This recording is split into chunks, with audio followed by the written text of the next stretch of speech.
Uy, uy, uy. Anay.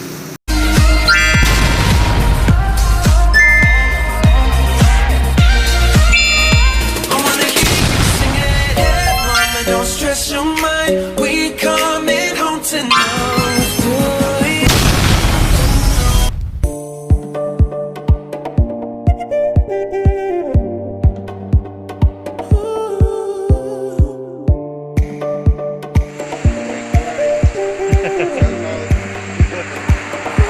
Tambay muna. Tambay muna. Huwag mo adto sa ampang. Ala, ala, ala. Ay, laksan.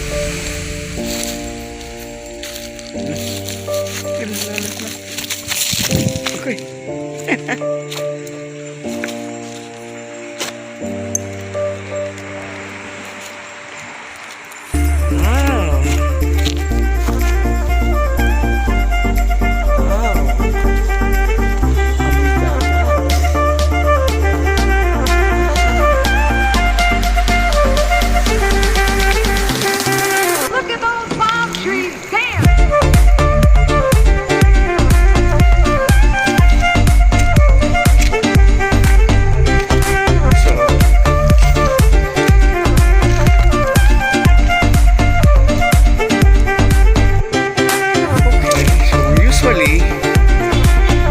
Style sa mga truckers kaya mga driver hindi sila magtambay sa taas tapos na-observe nila para maligo sa taas nagaluto sila ano ilang style nice pang po ng place environmental fee 20 pesos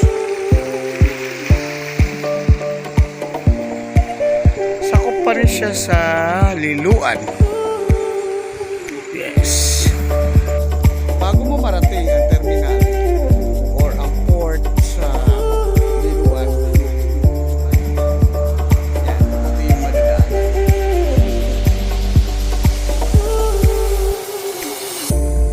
So, mag-stay mi diri o gabi niya kadlaw na mi mo gikan paingon na pud o Tacloban. Wala siya.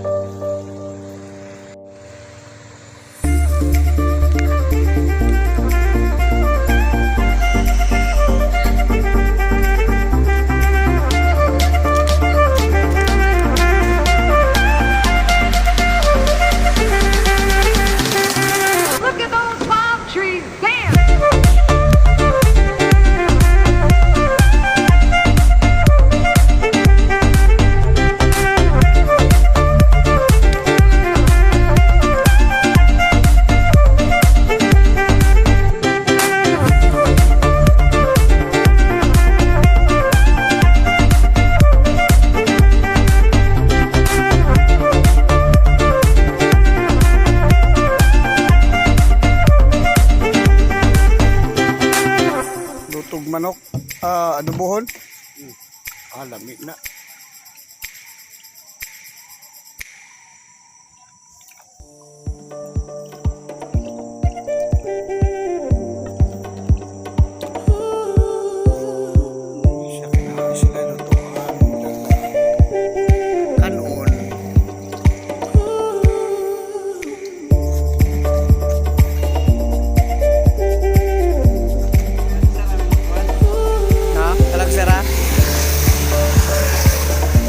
Magluto no kay dagang ka ba kaon sakto gyud.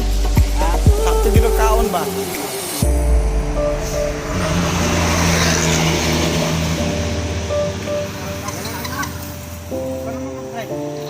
Kana po tre.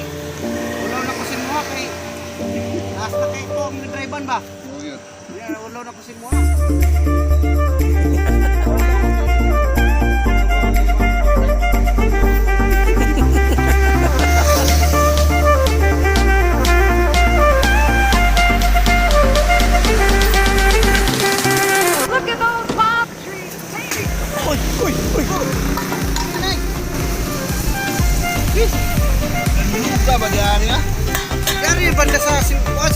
Magigwa lalabay. Ay, good. Okay, tuloy ako.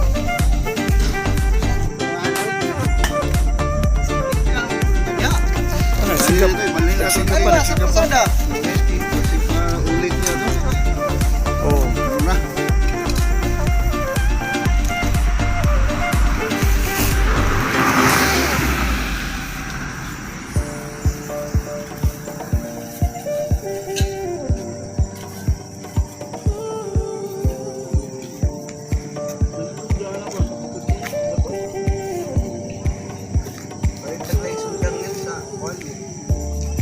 Sa Bicol ba?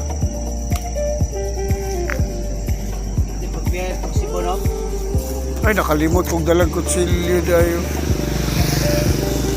Hindi na mo. Bawal na bukbok. Makaya na si bukbok ba? Hait kayo, no? Itihan bukbok na tao. Tayan?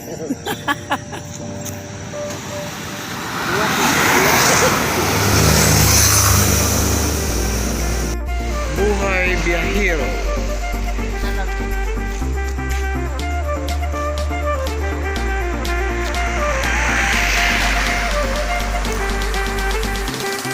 Look at those palm trees.